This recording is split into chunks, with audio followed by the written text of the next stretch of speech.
Hello, this is Danpro. Welcome to our Biped portion of my Rigify tutorial. This character we see right here is called Eve, and it was made by Andre Cucaro, and I hope I'm saying that name right. I actually got this from blendswap.com, and I'll put the link in the description later so you can actually download Eve yourself and follow along with this tutorial.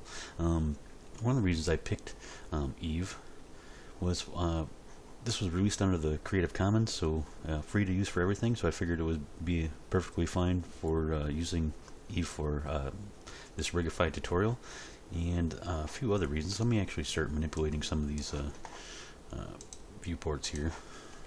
I'm going to type 0 to get out of camera view and Z to get out of wireframe. Let me tab into edit mode here. Let me see, I've got Eve selected. Let me just turn on our Armature edit mode armature toggles here on Armature modifier. One of the reasons I wanted to use Eve for this is because she's got a pretty good topology. She's got the correct loops at the joints where you would expect. So 3 loops around the knees, and 3 loops around the ankles, and 3 loops around the thighs, elbows, and things like that. Also, face topology is rather good, with loops around the mouth, loops around the eyes, and a face mask loop and things like that. Basically, if you've ever studied any topology, this is a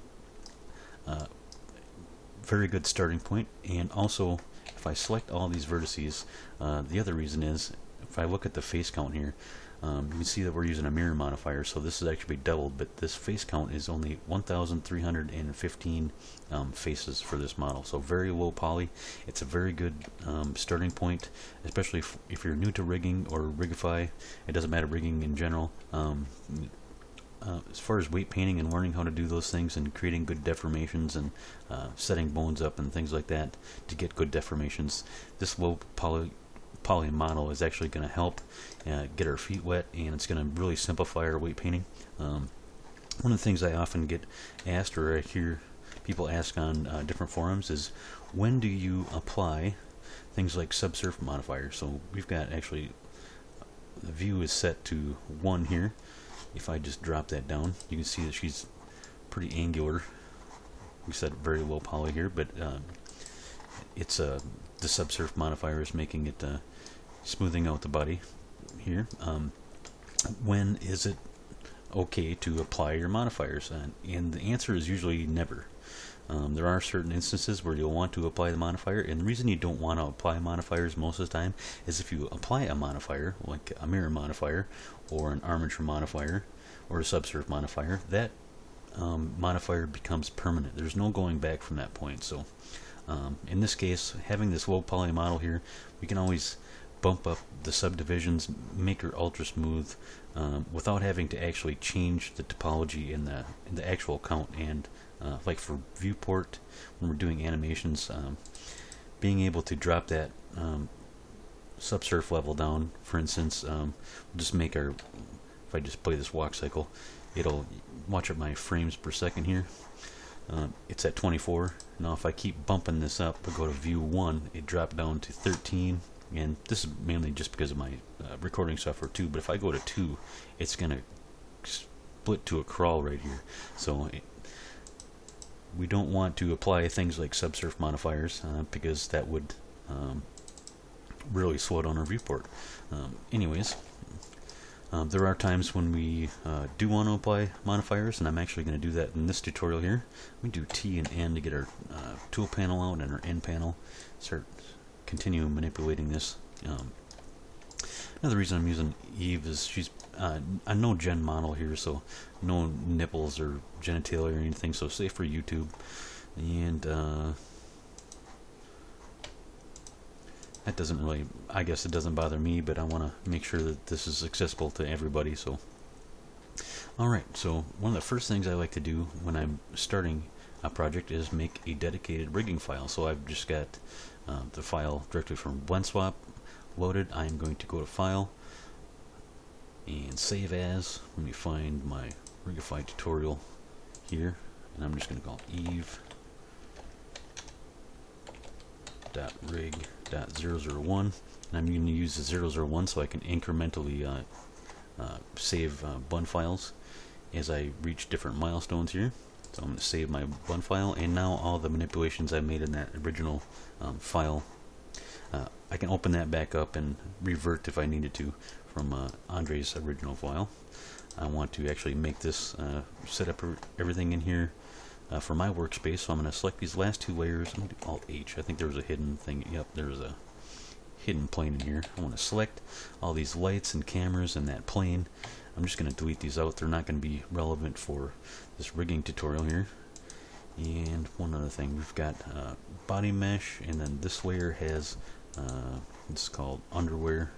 I'll take bikini hair and teeth and eyes and eyelashes and things like that. This one will be is the main body, and this lower layer right here actually has the rig. If I select that rig, she's got you don't see any keyframes right there. What I'm going to do, I'm just going to set this up where I'm going to split this window for this timeline. I'm going to drag it right down on top and change this top timeline to a dope sheet, and then this dope sheet to an action editor. And now you can see these keyframes. We've got a walk cycle in here. I'm just going to unlink this action so I can go back to frame 1 here. Select everything, Alt, G, R, and S. Just clear out all rig controls so she is in her base pose. Now, let me switch my pivot point to individual origins. That's what I prefer when I'm manipulating different rig controls. Alright, now, the first step is always going to be mesh preparation. So there's a few things we need to do to prepare our mesh before we add an armature. Now this one already has an armature, and we're actually going to use this armature that's already in the file, at least temporarily here, to reset a different base pose for Eve. Now typically I would like to have start with an A pose like this, but most people actually model their characters in a T pose, so I'm just going to start there just so it's more beneficial for most people's projects here.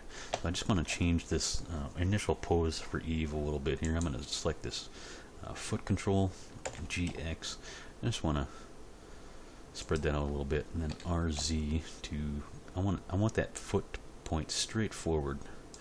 Alright, I don't think that's the pull target for the knee. I don't think I want to manipulate that. It looks relatively straight. So from dead on where our joint's going to be, about right there at the hip, if we were to draw a line straight down, it should go from the center of the hip through the knee right to the ankle there, and that should be a generally straight line, even though this leg is kind of canted off a little bit. It's the joint positions here that I'm looking for. I generally want that straight on the leg.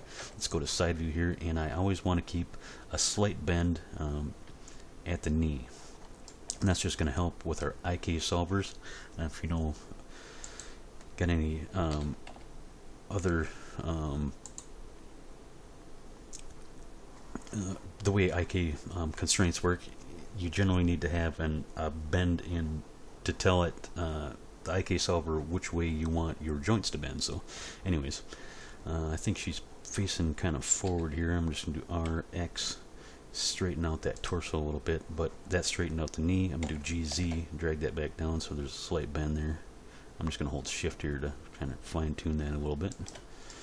Alright, and alright, just like if this joint would be straight from ankle to hip, I kind of want to make sure that our arm is straight too, with the elbow facing straight back. But from top down view, again, I want a slight bend at the elbow, just to help the IK solver when we add our meta rig and generate our new rig, Rigify rig. Let me just hide this bone right here. It's kind of distracting when I'm looking straight down here. Let's see, just straighten that out just a little bit, but I still want a definite bend there. Alright, so this is a general T-pose. I'm just going to select these bones that I've manipulated on this left side and copy this pose and paste it to the right. So, alright, so this is the basic pose I'm going to start with. Now I briefly mentioned before that about applying modifiers is usually when you want to do that is never, but I'm actually going to do that right now, because since we're not going to be using this rig, I actually want to apply this armature modifier to apply this pose permanently to this mesh. So I'm going to actually move the armature modifier to the top of the stack. So when you apply a modifier, it needs to be at the top of the stack. Let me actually just move it down here in the mirror, and I'll apply this, and you'll see I'm going to get an error up here. Applied modifier was not first, results may not be expected. So I'm going to do Control Z, I'll undo that, put this at the top, and let me see if I toggle on preserve volume. I'm getting a lot of more volume in the lats here, and I think I prefer that. So make sure that preserve volume is on before I apply that. Because I'm not going to use this armature anymore, I can just apply this to the pose, and now that's a permanent part of this body mesh. And I need to do that. I'm going to select this underwear mesh here, and we have an armature modifier here. So let's put this at the top of the stack. If I do preserve volume, I don't see any change really. I'm just going to apply it, and I believe that's the only other mesh that has an armature modifier on it. Let's see, let me just go through mesh by mesh. This body mesh, I'll hide that. This one is taken care of. Let's see here. Nothing on the hair. The teeth actually is using an armature modifier, so let's put that at the top of the stack. I don't think apply preserve volume is going to do anything there. We'll just apply it, hide it, and these other meshes don't have armature modifiers, so Alt H to unhide all our meshes. Now, one of the things I want to do is make sure that all of the parenting is none of these mesh items have any prior parenting. So I'm going to select everything with A, and I turned off the layer with my armature on it here, this lower one. Select all those meshes. I'm going to do Alt P, clear parent, and keep transformation. So I've just cleared any prior parenting relationships here. Now we're going to parent these to our own armature later, and we don't want any prior parenting relationships kind of screwing that up. The other thing we don't want to do, let's actually select this body mesh here. You can see that she's using a mirror modifier here, so it's basically half a mesh. I always like to start all my rigging projects with a half a mesh. It's just going to make things easier, at least once we get through the first round or two of weight painting. Then I'll probably apply that mirror and make that permanent, but for now this is the way I like to start anyways, so I don't have to cut this mesh in half and add a mirror modifier. I'm going to leave this mirror modifier on there. Let's go to our mesh data tab here, and we've got these vertex groups from that old it's actually this right here, this armature. Let's actually select that, go to object mode, and just delete it, since we don't need, we've already disconnected all the other meshes from that, so we don't need it anymore. Go back here. Alright, back to our mesh data tab here. We don't need these vertex groups on here anymore. When we add our Rigify rig, it's actually going to have a different naming convention anyways, but some of these are actually named the same as some of the controls, so we want to make sure that we don't have any odd things happening where we've got vertex groups that we don't want. So let's just delete them all, make sure we don't have a problem. And also let's check to make sure that there are no shape keys. So make sure the beginning, starting of your rig, no shape keys on your mesh. One thing that the shape keys will stop you from doing is applying any modifiers on any mesh with the shape keys. So there's a time to add shape keys in the rigging workflow early on, like right now. It's actually bad to have them. You're going to lose work. So trust me, no shape keys on our mesh. We're actually probably gonna, I don't think there is, maybe one instance here, but let's just go to our next mesh here, and that's the underwear. Let's delete all of our vertex groups, and there are no shape keys. Alright, hide that. Let's see, we've got the hair selected. Now, no vertex groups here, but here is the shape. There are shape keys here, and this key 1, let's just turn that off and see what it's doing here. It's actually just making that swoop for the ponytail. I think I actually want that to be a permanent part of this hair mesh here. So the way I'm going to make this permanent is I'm going to select this basis shape key, and I'm going to delete it, and that will bump this key 1 into the first position, and this will actually like take over that basis. And now I can actually delete that, and that will be permanent. That swoop on our ponytail here is permanent. Let's go into edit mode here. Looks like Alt H. Alright, some of those are hidden. Alright, so our hair is set here, no vertex groups. We've applied the shape key. Hide that. Now, teeth. We have vertex groups here. Let's delete them. And there's no shape keys, but I think I want to actually split these into two different meshes. We've got upper teeth and lower teeth. So let me just tab into edit mode. Looks like all these, well, we're using a mirror modifier here, so all these lower ones are already selected, so I'm just going to type P and then separate by selection. Now I'm just going to rename these. If I can find my item panel here.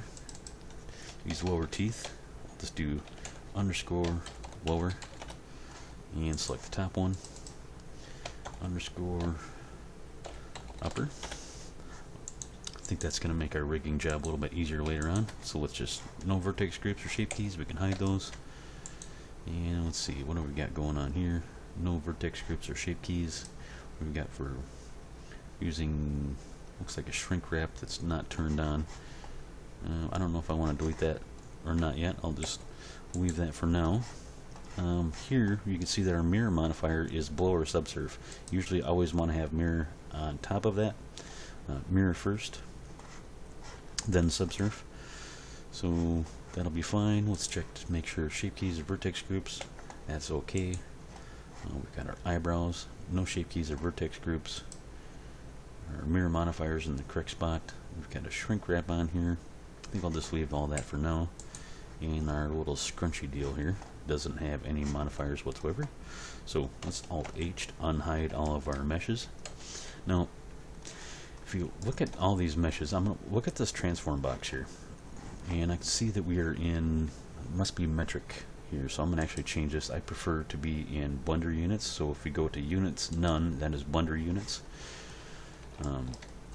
Alright, so if I select these meshes, you can see that there's location values here that are not 0, and also there's scales that are not equal to 1, so it's 1.025, and this is actually a bad thing. Let me select all these meshes and I'm going to show you why this is a bad thing. I'm going to do Alt GRS, and everything just kind of blew up on us here. This is not what we want. So let me do Control Z 3 times here, get everything back. Now there's a way we can prevent this, and there's a number of things of why this is important to do this. You don't want any unapplied transforms on your meshes before you start rigging, and the reason is just that if you were to clear all of that out, you'd basically break all of your meshes, and your armature position wouldn't be set to the meshes default position. So we basically want to make all of these, this position right here with the hair exactly right there. Let me just go in here and do Alt G, and it disappeared. Where'd it go? It went down to the bottom of the floor. So we don't want that. So we want to make this permanent. So we're going to do Control A, apply the location, rotation, and scale. And now if I just grab this, rotate it, scale it, I can do Alt GRS, and it's going to go right back to where it should. So I'm going to just do this all in one shot here. Select all of these meshes and do Control A, apply location, rotation, and scale. And now all of their object origins for every one of these meshes here, everything's zeroed out for location, rotation, and a scale of 1, 1, and 1 is unscaled in Blender. That's what we want. Everything has been applied for every one of these meshes in here.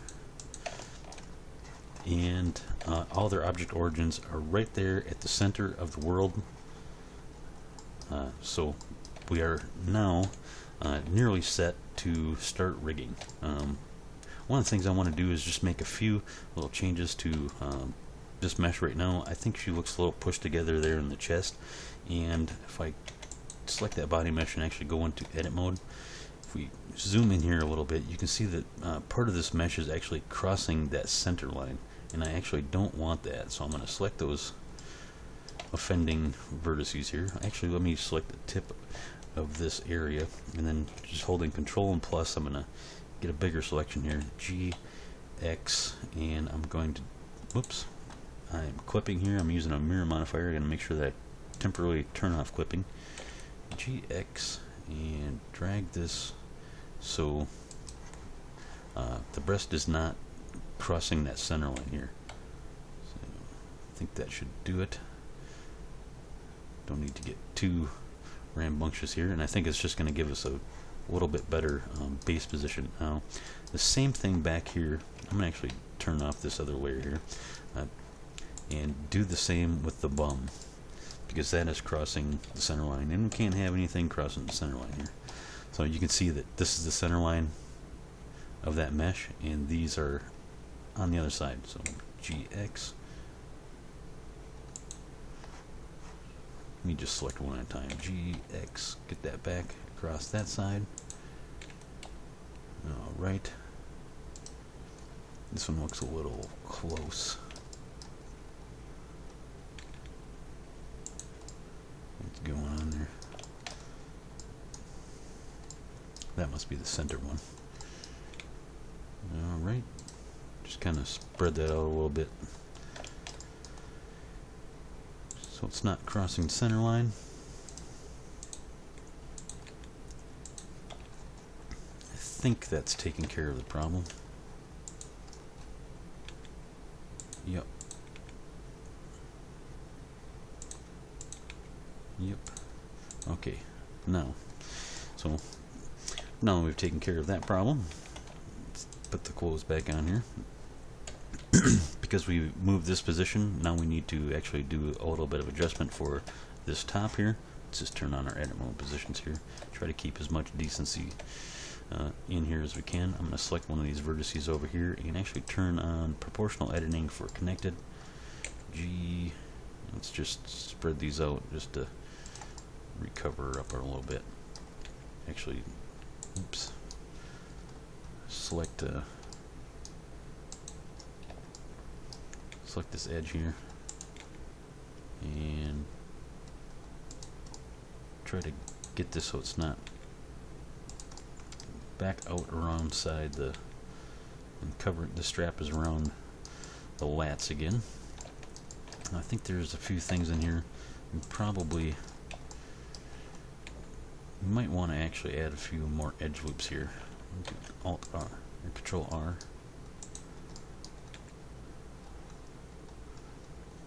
Proportional editing really helps make this quick. Just drag this strap up so it's not. I don't think there's enough.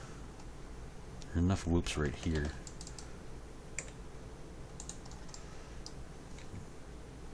So she'll stay covered when she starts moving. And this looks pretty light as far as topology wise, and I'm probably going to drag some of these up just so it doesn't look quite so revealing. Not that that bothers me, but just trying to be conscious of everybody else that might be watching here.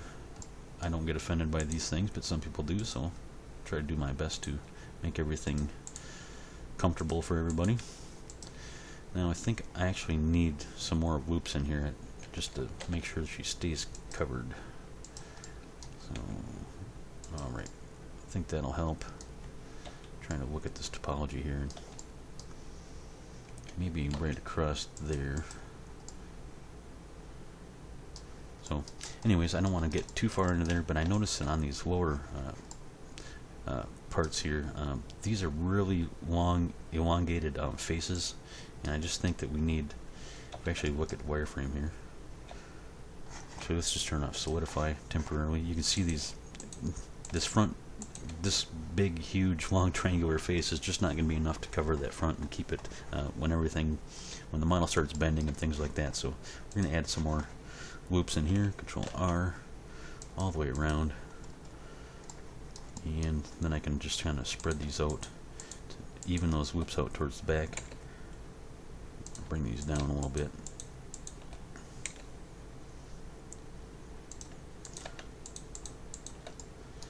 Now I know this wasn't really meant to be a modeling tutorial, but sometimes you have to make decisions and things like this when you're rigging a model. Let's drag that down. I think that's gonna work relatively nice for us. Actually cut a edge loop in there, and here as well. Maybe right at that front. So I think we're covered up a little bit nicer, and because we changed the size here and applied scaled her down, I think this thickness level is just a little high. It looks, just drag that down a little bit, but then undo that, solidify, let's go down, go back in edit mode. I think we need one more loop across that front just to even this out a little bit, a little more coverage here. Alright, I think we're actually set with our mesh preparation. One other thing we can do is one of the things you should always be checking. If we go to edit mode, we'll select all of these. Before we start rigging, let's go to our tool panel, select all of our vertices, and find remove doubles, and click that, and we removed 0 vertices, so that means that this mesh was fine. Let's actually check this one, select all vertices, remove doubles, and 0 for there. Let's do the hair, select everything, remove doubles. There was one double up there that we took care of. Very important to double check your make sure you don't have doubles. I won't continue with these other meshes, but another thing we can check if we select this is let's go to, we're in edit mode here, body mesh, everything selected. I'm going to go my end panel, and I'm going to turn on my normals display button on faces, and you can see all these little things pop up here. Let me actually just resize these so you can see. We want all of our face normals pointing outward, so all of this looks decent to me. Let me just select everything, go to shading, UVs tab, and do recalculate, and I didn't see anything move, so I think everything was fine here. One other thing that we can always check before we start rigging, make sure that our normals are facing the right way. Let's see here. These are actually double-sided. I don't want double-sided. I don't think I had checked this earlier, so I didn't know that that was actually happening. You can actually double-side your polygon faces, but it's actually a bad thing to do. Most of these faces are going to be inside the mesh, and that's actually just going to create more work for Blender trying to render those interior faces that aren't ever going to be seen. So we don't ever, generally you don't want to have double-sided polygon faces. So we just make sure we just recalculate that again. I didn't see any changes, so the normals were facing the right way, but no double-sided faces. Alright, I think our mesh preparation is coming to a conclusion, and we are going to be ready to add our armature. Let's actually do this right now, because there's one more thing we need to do. Now I'm going to go to this layer right there, Shift S, cursor to center, and Shift A. Let's add our armature human meta rig, and you can see by comparison that Eve is rather large compared to our meta rig, and this meta rig was actually made so in Blender units. If you were to compare Blender units to meters, let's go to our dimensions here. This 1.9, if this was 1.9 meters, the meta rig was made so it's the standard human size. So if we take that into consideration, then look at our mesh up here, we're actually way out of whack as far as our size comparison. So one of the things most people do right off the bat, and it's the wrong way to do that, is they take their meta rig in object mode and start scaling it up to fit their mesh. Now what we want to do is actually the opposite. We don't want to change this meta rig in object mode. I'm just going to do A to deselect that, and I want to select just these top two scene layers, so we can do A to select all our meshes. We are going to scale Eve down to match that. So now let's turn on, with all the meshes selected, now we can turn on that meta rig so it's not selected in our selection here, and let's scale her down to match that meta rig. Now she's going to be a correct size, or a normal size. Alright, and just like before, We don't want unapplied locations, rotations, and scales. We just hide that meta rig layer here for a minute. We don't want unapplied scales on our meshes, so we can just select everything once more, do Control A, apply scale. So now we're set. I think when we applied that scale, we got a little thickness difference for this. Maybe not. It looks pretty decent. We'll just leave it there. Alright. So in our next in the next section, we're actually going to get in here and go to edit mode and move all these bones to start setting up this meta rig so we can generate a Rigify rig for it. So until then, good luck.